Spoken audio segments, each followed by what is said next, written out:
Good morning and welcome, friends. This particular lodge in Bethesda, DC area meets at 11 a.m.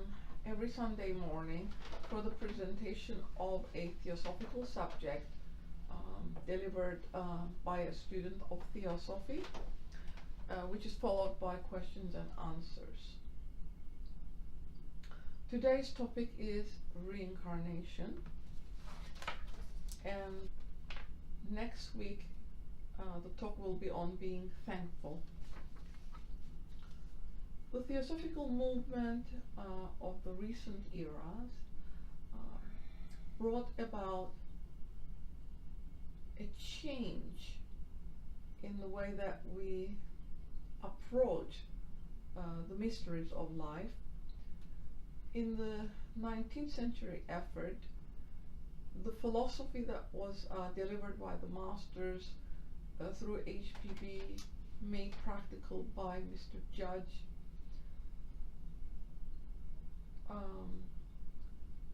got written into book form to be found for the generations to follow after them.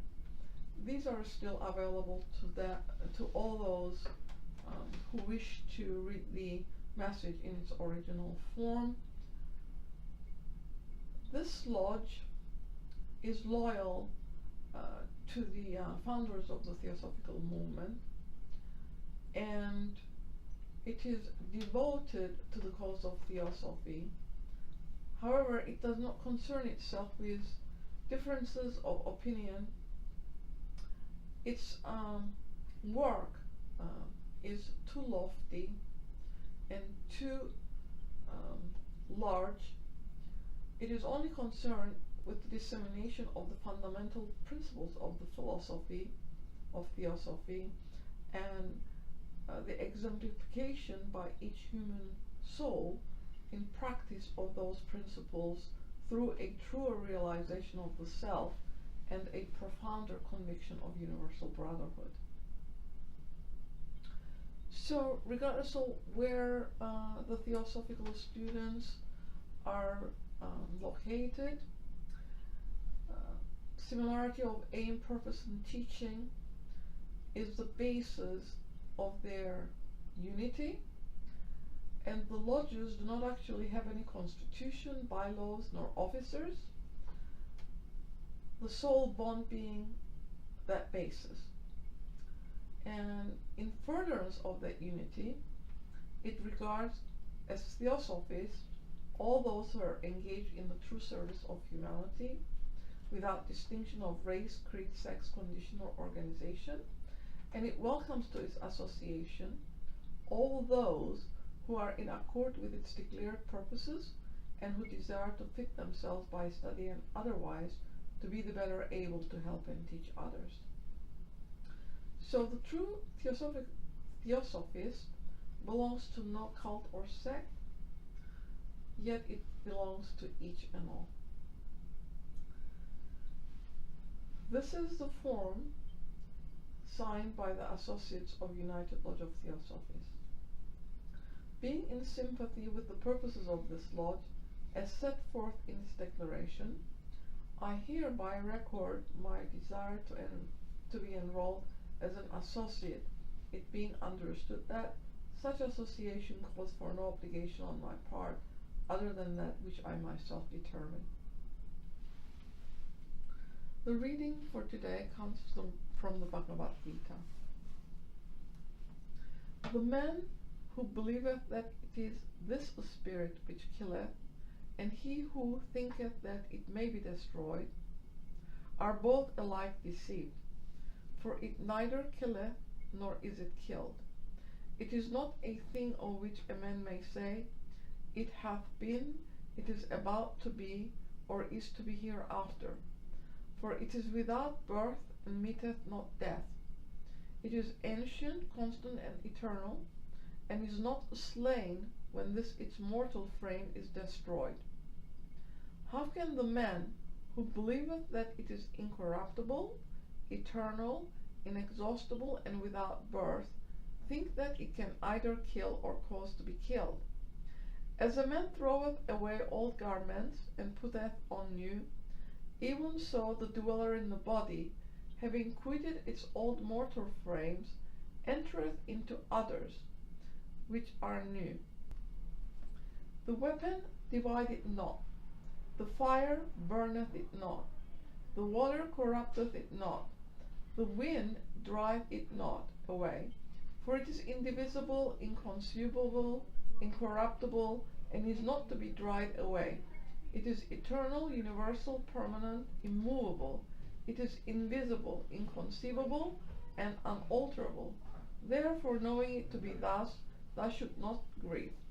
But whether thou believest it to be of eternal birth and duration, or that it dieth with the body, still thou hast no cause to lament it. Death is certain to all things which are born, and rebirth to all mortals. Wherefore it doth not behoove thee to grieve about the inevitable. The antenatal state of beings are unknown, the middle state is evident, and their state after death is not to be discovered. What in this is there to lament? Some regard the indwelling spirit as a wonder, while some speak and others hear of it with astonishment, but no one realizes it, although he may have heard it described.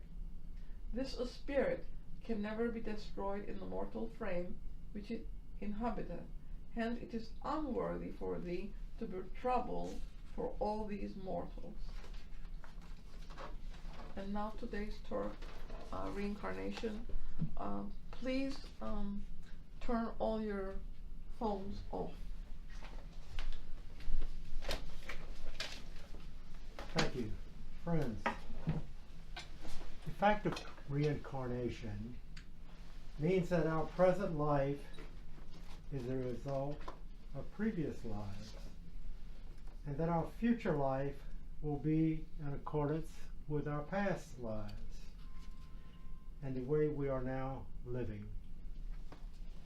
This is so illuminating that with its companion doctrine, karma, it solves completely the perplexing problems of life. In the process of re-embodiment, all degrees of intelligence express themselves through forms or bodies that make up the visible world we live in. Evolution of form is brought about by an expanding intelligence which requires a continuously better instrument for its growth comprehension. Everything in nature points to recurrent effort, in this direction with recurrent rest between. Each rest provides the means for assimilation of the experience gained, which forms a new basis for further advance. Day followed by night is succeeded by another day. The 4 seasons are followed by a similar annual series. Man, under the same universal and therefore spiritual law, faithfully follows the fluctuations of birth, youth, manhood, decay, and death, to enter into birth again with a new body, molded perhaps to a better purpose than was possible in the old one. The doctrine of reincarnation implies a pre-existing intelligence, one persisting and expanding through all changes of embodiment. Changes of form are but a means toward the great aim and purpose of the intelligent man within, the gaining of what the ancients called all knowledge.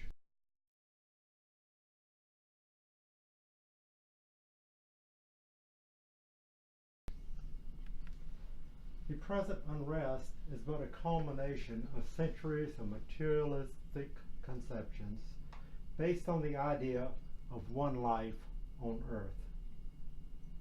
From this conception has come the fierceness of the struggle for existence, with its selfishness and suffering. Evolution is generally accepted as a proven law of growth, the evidence being drawn from observed changes in physical forms and species. However, the general view considers only external evidence without any understanding of the moving cause. But the word evolution actually means an unfolding from within outwards. The theosophical doctrines of karma and reincarnation make clear the operation of evolution. These doctrines carry evolution to its highest point by showing that the impelling force behind all evolution of form is intelligence, which itself is evolving to greater and greater heights by means of temporary forms of expression. The illustration on page 153 in volume 1 of Secret Doctrine, it's a copy right here, and also there's a handout.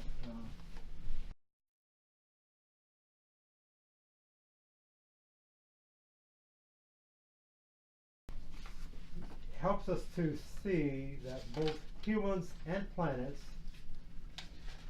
and implicitly all else, take similar journeys as they reincarnate and evolve.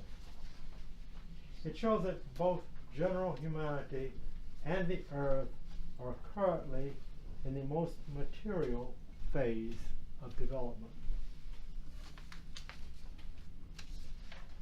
We see from this illustration that man's spirit, mind, and life all are attached, as each one must have a vehicle when associated with matter.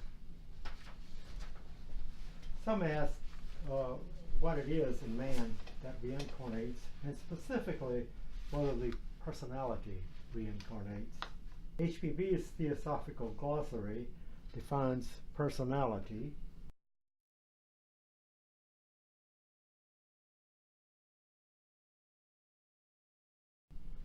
as, quote, "an occultism which divides man into 7 principles, considering him under the 3 aspects of the divine, the thinking or the rational, and the animal man, the lower quaternary of the purely astrophysical being, while by individuality is meant the higher triad, considered as a unity. Thus the personality embraces all the characteristics and memories of one physical life, while the individuality is the imperishable ego, which reincarnates and clothes itself in one personality after another." This glossary defines individuality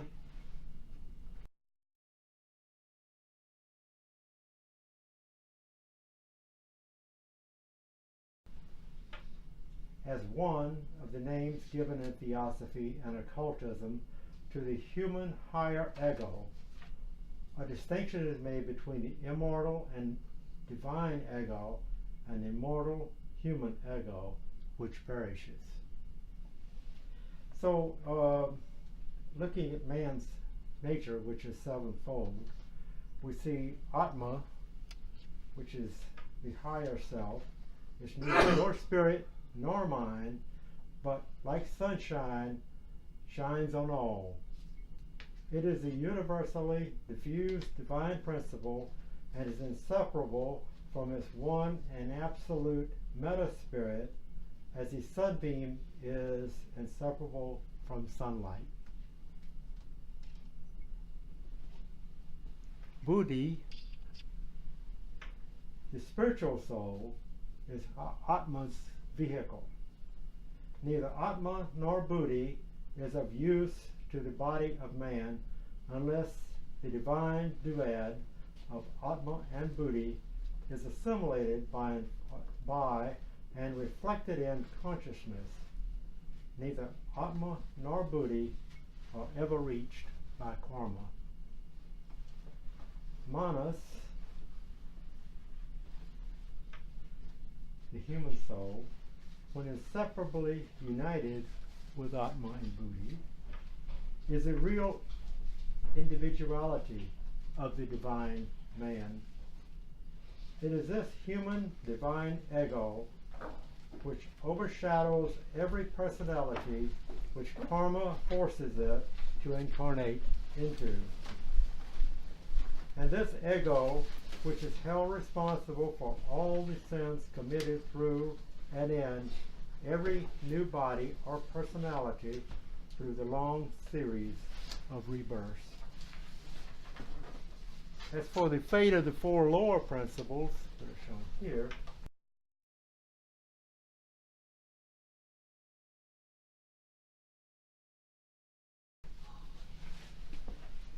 when the man dies, the lower three principles leave him forever. The physical body,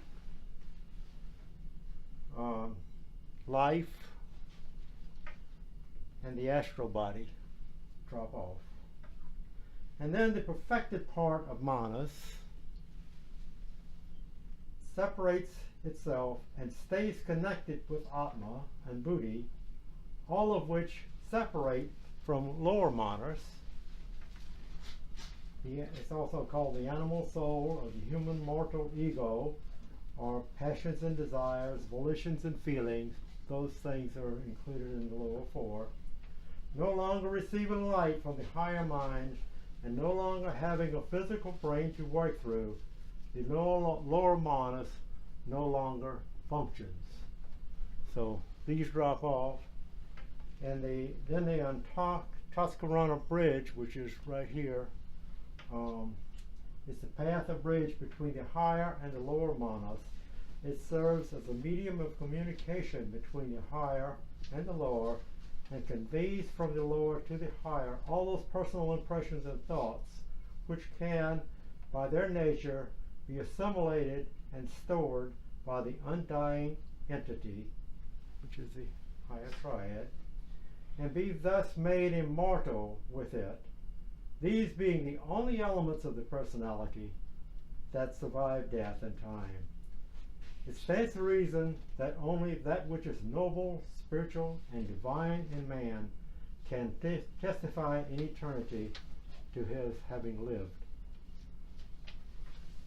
The diagram in the original edition of The Secret Doctrine, Volume 1, page 157,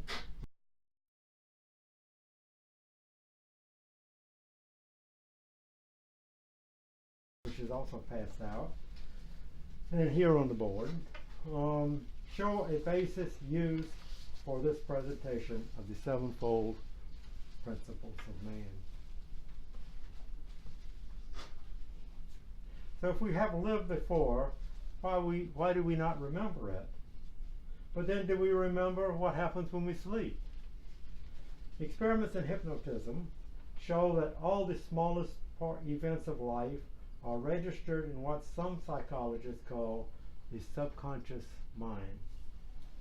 This proves that the memory of such events is not lost.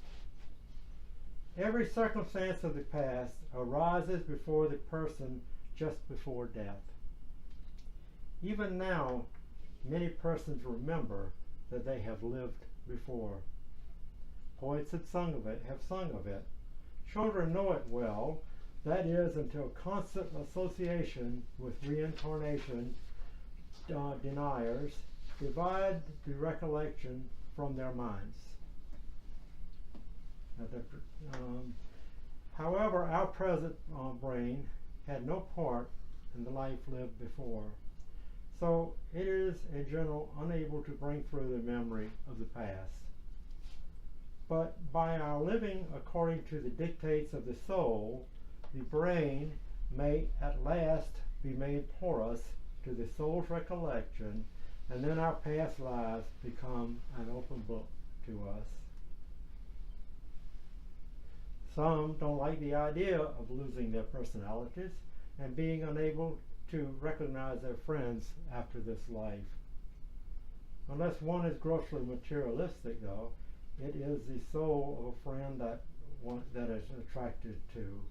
Hence, if the soul that we love inhabits another physical frame, we will again, when incarnated, meet the same soul in the new tenement, whether we recognize it or not. Some say that heredity invalidates reincarnation. Parents do furnish a new body, but the child brings with him those soul qualities, the intelligence, and the tendencies that he has built up during many preceding births in life. The child can come only to a family with similar characteristics, which can give him an opportunity for further evolution by reason of past incarnations in connection with the family and the causes mutually set out. Every mother knows that the child of a couple all vary in character and capacity. These variances can be explained only by the law of rebirth. Napoleon came from a family wholly unlike him in power and force. He said himself that he was Charlemagne. Then there was Blind Tom, whose family had no knowledge of the piano, so as to transmit that knowledge to the atoms of Tom's body, yet he knew the musical scale on the piano, showing that within that body was an intelligence with superior musical development. In the case of Bach, we have proof that heredity counts for nothing, for his genius was not born down his family line. In a similar manner, races have attained to great heights of power and glory and have become decadent. When souls making up a great race have gained all the experience possible in that particular race, they leave it and incarnate elsewhere. Other and less progressive egos come in and use the bodies provided in that race. These lower egos are not able to keep up to the capacity of their predecessors. There is a gradual decline and the race eventually dies out. The collective thoughts and acts of the intelligences that make up any nation also bring about its wars, epidemics, famines, and even cataclysms of nature. Egos will go on reincarnating until all hatreds and offenses are adjusted and eradicated. History tends to repeat itself. If we can create a basis of individual and national practice founded upon justice and mutual benefit, we shall have rendered posterity the greatest possible service. Without right principles and right action, commercial prosperity only fosters selfishness, ambition, and greed. We are building for a future in which we ourselves will inherit the results of our present action. We are warned not to fall into indifference of thought and action and be carried off with the general destiny of our race or nation. This is why teachers of old cried, "Come ye out and be ye separate." Reincarnation does not mean that we go into animal forms after death. Once a man, always a man. Evolution, having brought the immortal thinker on to this plane, cannot send him back to the brute. For just as the blood in the body is prevented by valves from rushing back and engorging the heart, So in this system of universal circulation, the door is shut behind the thinker and prevents his retrogression. Science has added to the already substantial proof of reincarnation. It has documented numerous cases where previous lives were validated. Examples: Sweet Swanlata's memories began when she was 3. Researchers at the University of Virginia verified over 50 specific facts she remembered from her prior life. Swanlata's case was different from most because her memories did not fade and were of love and happiness rather than violence. Another case. As a small boy, James Lineker of Louisiana remembered his past life as James Houston Jr., a World War II fighter pilot. He detailed the Corvair aircraft he flew, like problems they had with flat tires. He also remembered names of family members and fellow airmen, some of who were still alive. These individuals confirmed his accounts, including witnessed by a tail gunner who saw him shot down in the location in the Pacific, as recalled by young James. As usual in recollections of prior lives, his memories of such events decreased in intensity and faded as he reached the age of 7. Leading scientists in consultation with the Dalai Lama have also corroborated in an effort to better equip modern science to address questions, perhaps like the question and narrative in the Sacred Doctrines, Volume 1, starting on page 150, which seems to be aimed at reducing the hypothetical speculations of modern physical science as science better understands Theosophy, which reflects massive and exact records of the occultist. In reincarnation and its twin doctrine, karma is the answer to all the problems of life. In these two essential teachings lies the force that will make men pursue, in fact, the ethics they have in theory. The impulse to right conduct must be based not upon mere sentiment or faith, but upon laws that are universally operative and cannot be evaded. Karma and reincarnation point conclusively to man's responsibility for the conditions in which he finds himself. However, Christian theologians teach that we are inherently weak and sinful, but if we believe that Christ died for us, our sins will be forgiven.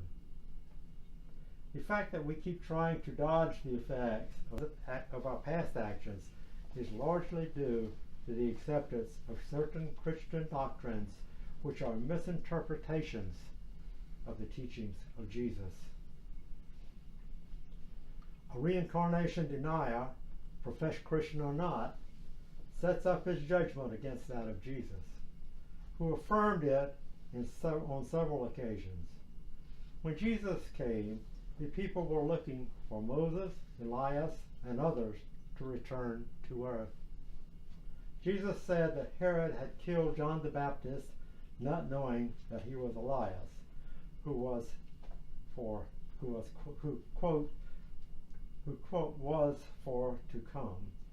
And on another occasion mentioned in Matthew chapter 17, verse 12, that Elias is come already, and they knew him not. The disciples wondered why a man who had been born blind was thus punished, and asked if he and his parents had sinned, thus implying their common belief in the doctrine of reincarnation. In Proverbs chapter 8, verse 22, Solomon says that when the earth was made, he was present, and long before he could have been born as Solomon, his delights were in the habitable parts of the earth with the sons of men. St. John in Revelations 3, verse 12, says that he that overcometh will go no more out forever. Following the disciples came the early church fathers, among them Origen, who taught reincarnation. Some of the more ignorant fathers became jealous of him, and at the Council of Constantinople in around 500 AD, anathematized the doctrine taught by him as pernicious. So it was lost to the Western world and has become known as the lost chord of Christianity. Viewing life and its obvious purpose with all the experiences possible for man, one must conclude that a single existence is not enough for carrying out all that is intended by nature, to say nothing of what man himself desires to do. There is a vast range of powers latent in man which may be developed if time and opportunity be given. Knowledge infinite in scope lies before him.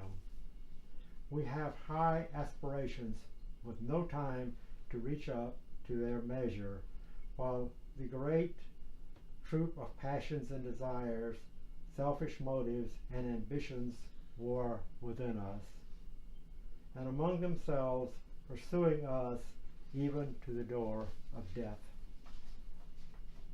All these have to be subdued and used. The mere fact of dying cannot eliminate our defects, nor bring us knowledge.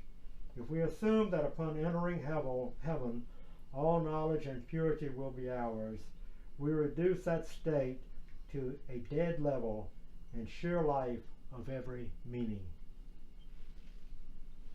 The word justice has no real meaning among mankind, for man has lost all perception of a mutable law that cannot be turned aside. Though it's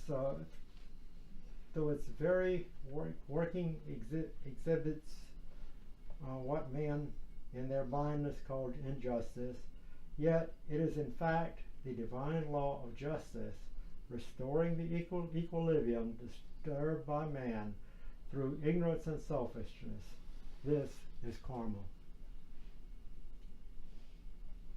While the ancient wisdom in the doctrines of reincarnation and karma seem stern and implacable, they also give us encouragement. Reincarnation gives man an opportunity to try again, and the assurance that each sincere attempt brings its reward in time. So those who sit despairing in the dark places of the earth may take courage. Those who are perplexed and filled with doubt may know that there is a solution to all their difficulties. The mother bereft of her child, the husband or wife left alone, may find consolation, for they will meet again and take up the broken threads of affection and weave them into new and fairer fabric. Thus the heart finds satisfaction and the intellect is fully scope in these teachings. Thank you for listening, and now we'll listen to you.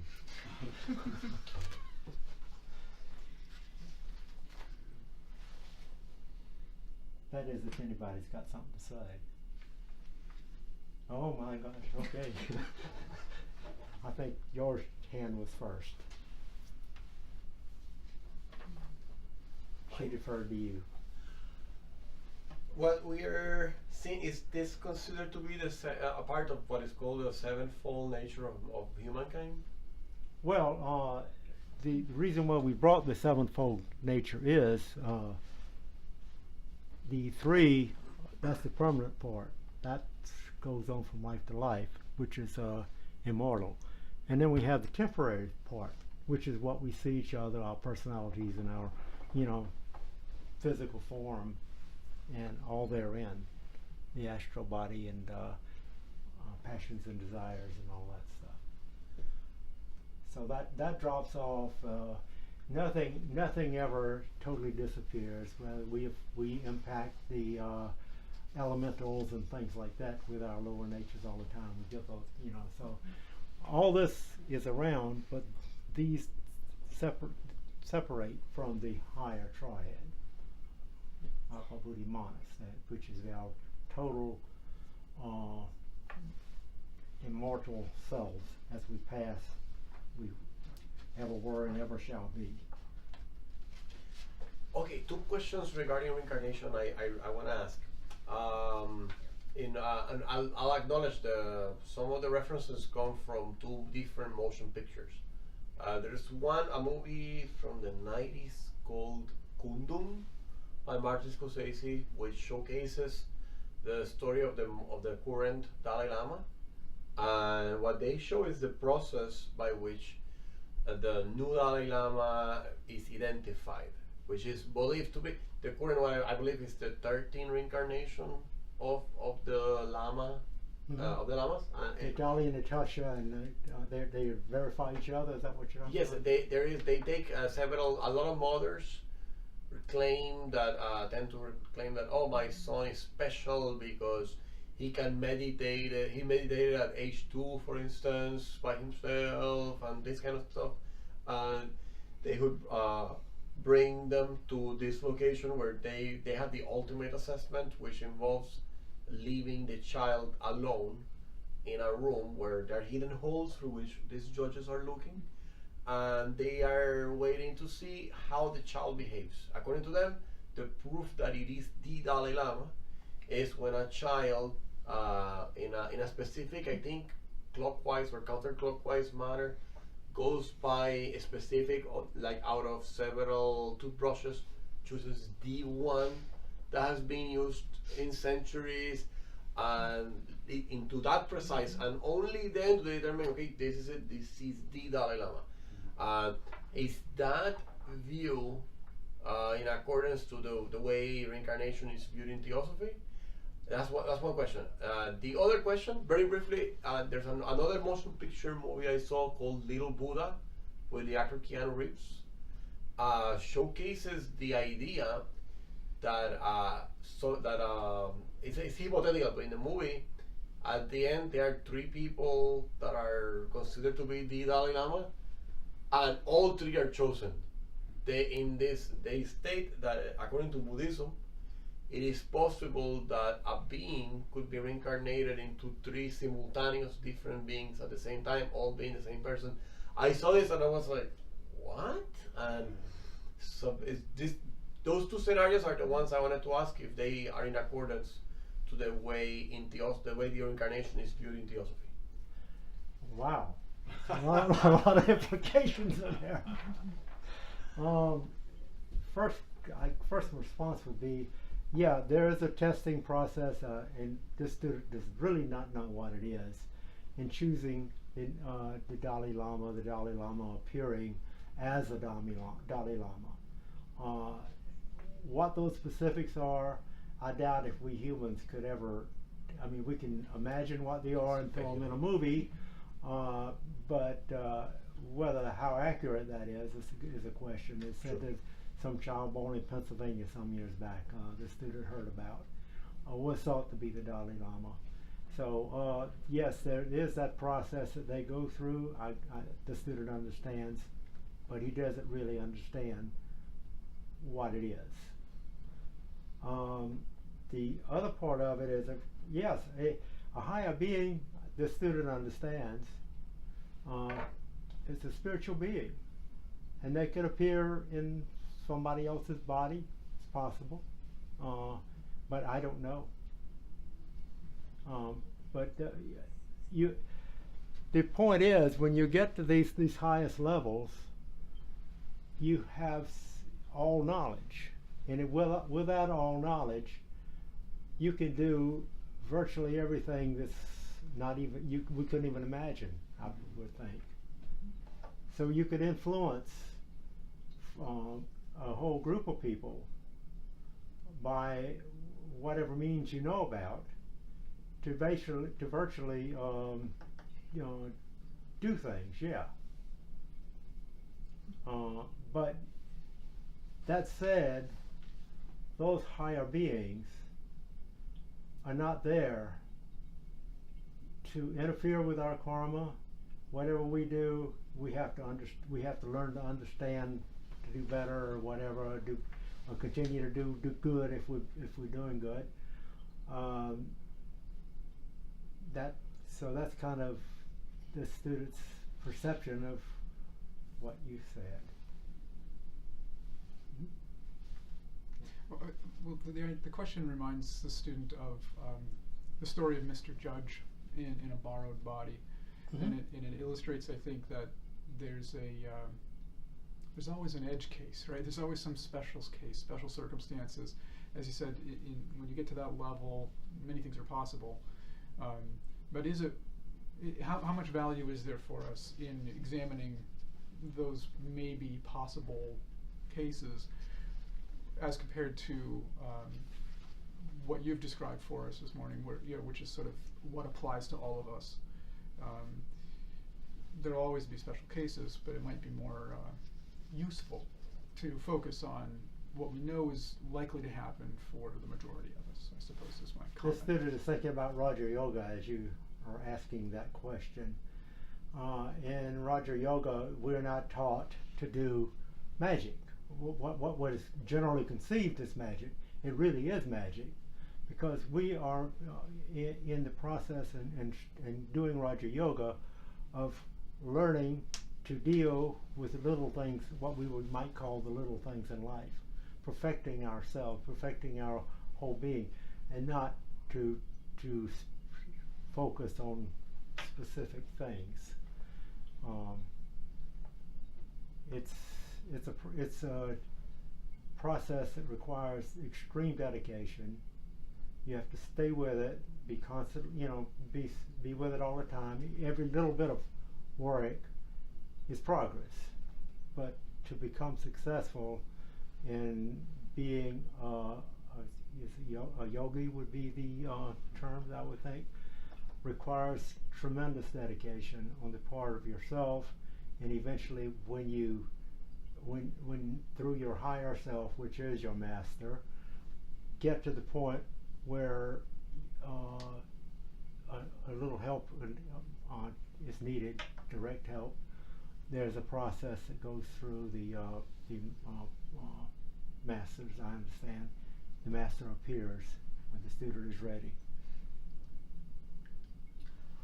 Well, one comment that can be offered is that when one has become perfected, that individual life has continuity of consciousness. It never loses it, whether it is here on earth or elsewhere. So those beings who depart and reincarnate know who they really were in the previous life, because they have never ever lost that continuity of consciousness. It's ordinary human beings such as us that do not, and why should we really be concerned about it? Because those at that level come to do a specific work. They're not going to haphazardly reincarnate in anything. And if such an entity has to grow from childhood up, then they're still conscious in that physical body. And they know who they are. Yep. The Dalai Lama could identify his false teeth from the previous life when he was a small child. They know who they were. They never lose consciousness. As So we become perfected, the student understands, yes, you do remember all your past lives, you remember you're all-knowing. That's as you become perfected. But that, for many, takes eons of time. So time is not really an issue here either. It's a matter of going out day by day, coming back to your question, Josh, doing the best you can at the moment, every day, and trying to better yourself for the future, which could be many, many incarnations. It doesn't matter. We're here to do a job. That's to perfect ourselves in the process. We uplift all around us. Well, when we're in incarnation, the soul is here for a specific reason also. Absolutely. It's not the personality that is supposed to guide it, it's the other way around. It's the soul that guides the personality if we only were to listen to it. It's How many of there. us really try? You have to reach up, is what you're saying. You have to reach up and try through this bridge, which disappears with the lower four. But you have to try to reach up and understand that yes, I have a specific reason for being here, and try to reach up and pay it. Let that guide you rather than this personality and passions and desires, which many of us probably don't even get past. May I finish my comment, please? I'm sorry, I thought you were done. Please. Well, you said that we're purifying ourselves. That's really not the concern here. No. If you are expressing that inner life in your outer work, then everything is according to the soul's plan. The controversy comes into it when the personality establishes that statement in quotation marks, sum total, and assumes that it is everything and does not allow the other expression. That's when the controversy comes in, because the soul life and the external personality are in opposite directions. It is not allowing it to do its natural duty, and that is what that needs to have expression. Mm-hmm. That becoming perfected is not the objective here. No. The objective is to do your work. That's right. And the work is what? Based on the paramitas, which shows that the human soul is in charge, and it's expressing itself in altruism, in kindness, in love, in understanding, in helping all those that come in the circumference of its influence to the best of its ability. That's what mainline life ought to express truly. And that becomes then law. Law meaning justice, as you expressed it earlier. Yeah. Just Sid is reminded of the three kings, the story of the three kings. But just to make it short, they went out on a journey to reach the ultimate, the highest levels and so forth. And one scooted right up and so forth, didn't pay any attention to anyone. People were needing help and things like that. And the third one, the one that made the least fast progress, the slowest progress, according to maybe human eyes, stopped and applied himself all the way, trying to help everyone that needed help, and he's the one that made it. So we are here to do a job, as was said, and not pay a lot of attention to what we would think is progress or on the human level. We're here to do a job. Yeah, you're supposed to efface the lower personality, not give in to its dictates. Exactly. And although even the theosophical students do exactly just that, they have their own agenda. They give in to the lower self. Yeah. True. I'm looking at the picture of the planetary division, and somewhere I've heard a saying that Earth is the hospital where we are to get better, and it shows sort of similar that it is the most descended into matter of all planets. Mm-hmm. Now what I'm wondering about, we are reincarnating here on Earth, and Mm-hmm. we're getting better and we're growing. Is the next step to keep reincarnating on some other plane, on other planet? And how many planets or planes are there? Where do we go from Earth? Well, these are when we're showing that diagram, we're not really showing some other planet. We're really showing the various levels of Earth. There are seven levels, and we only see the one level, which is the physical. I see. and we become more aware of these others as we work our way toward back to the spiritual. Which So is that means back each up. of us can exist in either of these planes according to our development? No. Okay. Well, No. I mean, some of us more advanced than others. We are physically here, but go ahead. You had a comment. Well, don't put me on the spot. That chart actually shows the transfer of the energy from the lunar chain, I believe, to the earth chain in its Right. inception, meaning that when the 7th round is finished, it doesn't go into pralaya. It actually is extinguished in the sense that it does not exist in that chain anymore. So that diagram actually shows the different globes of the earth. When we say globe, you must not think a solid entity up in the sky like you see the earth from the physical plane. It means that there are 7 rings of the earth that roll together in space. Their substance is different, but they are together in the sense that they exist together. I believe the word used is consubstantiality and coordination in the secret doctrine.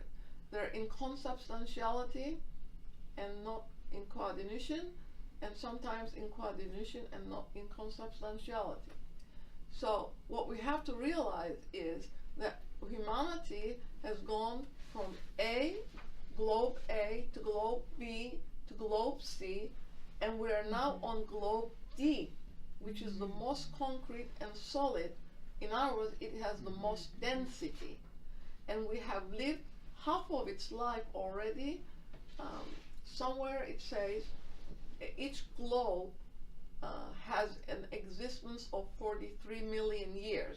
When you're on A, 43 million, on B, 43, on C, 43, and we are now on D, which means that we have lived half of it, 22 million years. We have been on this earth in one shape or another because it changes its surface intermittently to accommodate the new evolving souls in a different kind of body. And that explanation there says that humanity on D appears first, and we are the ones who give life to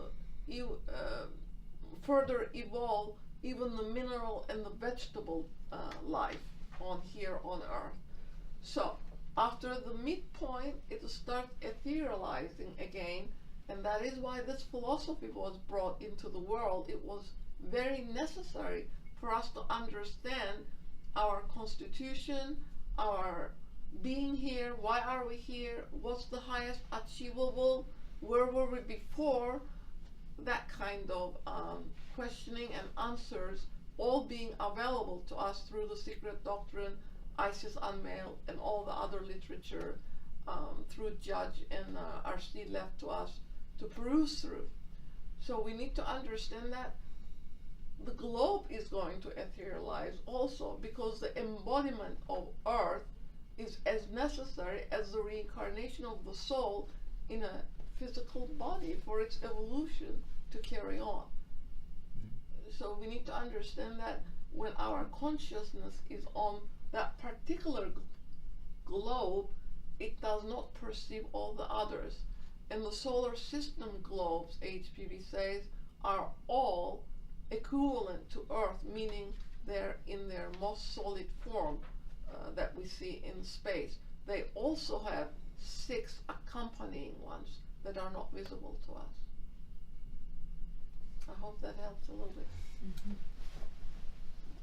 Well, what this does in the comparison is it shows, we're all from a single source, I think.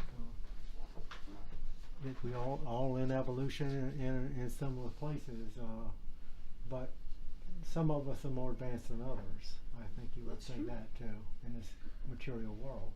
Yeah, we have a Buddha, we have Christ, we have Moses, we have all these Plato, we have all these individuals that have reached a higher level of consciousness, which is available to us also.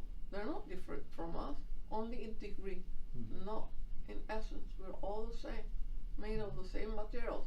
Just depends how we use them and where the mind is, whether it goes with the lower aspect or the higher aspect. That lower aspect is very elusive because this world we live in is elusive. It really fools us a lot, and we as human beings fall prey to it, no doubt about it. Sure. But there are those of us who are in it's called the age of Kali Yuga, which is the masses of humanity, the dark age. There are those that are in the golden age too. Well, look at the East, Tibet, for instance, where everybody they're all very poor. The Lamaseries feed most of them, but they're the highest spiritual people on earth. Somewhere HPB says that the Eastern masters don't have to come to the West to choose their neophytes, because there's plenty over there in the area that they live in, where these people are truly pure. They know that material stuff is absolutely of no value. They call the body cadaver. It does not play into their level of consciousness at all, because they understand the elusiveness of it. Neither the astral field. They are all with the higher monastic element, and I think the objective of bringing this philosophy into the world, in the West especially, was to awaken humanity to its own possibilities by making a change in the mind-body element of the race, because this is where the six sub-race of the fifth is going to come about on the West, not in America per se. Sorry, my throat is very dry. Not America per se, but on this side, in this continent here in America. So this is the first time the student understands that the doctrine, like it's been laid out before us, when HPB brought to us, and it said that she was about 200 years ahead of our time. Maybe I've heard 100 years. It seems like more like 200, because we're progressing very slowly. That's in this student's physical judgment, which but that doesn't seem to matter as long as we are progressing in the right direction. We hope that on the whole we are. Well, we have to do it through self-induced and self-devised efforts. Each person has to take the responsibility for moving us along the way we should be going. But great souls are amongst us too. They're not all in the Theosophical movement. There are noble souls out in the universe trying to do the philanthropic aspect of this work to the best of their ability, and we cannot exclude them.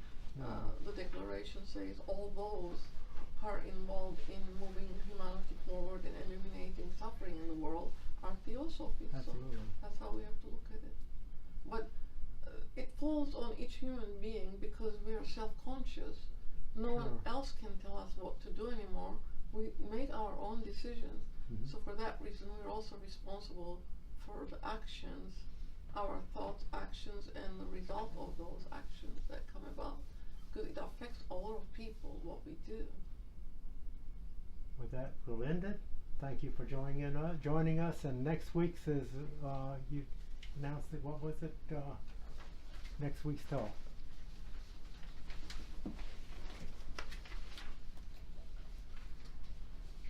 Okay.